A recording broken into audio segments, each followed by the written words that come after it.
في منتصف الليل دق الباب، فخرج النبي فوجد جبريل.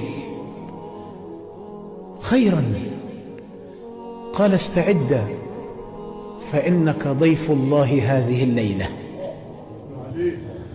فارتدى النبي أعظم ثيابه وخرج إلى باحة المسجد الحرام، فوجد ميكائيل ومعه البراق، دابة أعلى من الحمار وأقل من البغل، وهي وسيلة تنقل الأنبياء جميعا باستثناء داود وسليمان، لأن الله سخر لهما الريح.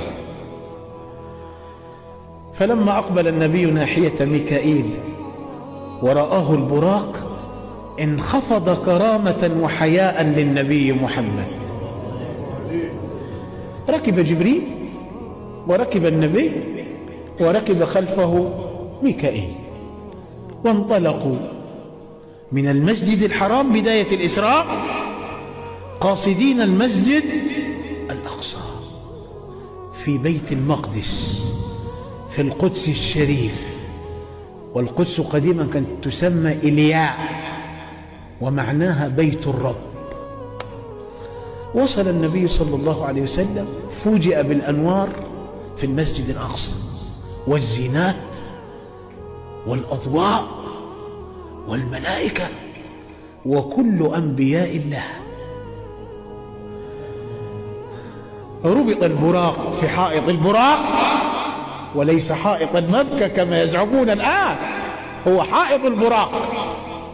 نعم، أرضنا وتاريخنا وتراثنا وأصولنا. عرفه جبريل لأنه كبير الرحلة، هذا أبوك آدم وهذا أبوك إبراهيم وهذا أخوك إسماعيل وهذا هود. سلم النبي على الجميع واصطفوا ليصلوا الصلاة الإبراهيمية، لأن الصلاة الخاصة بنا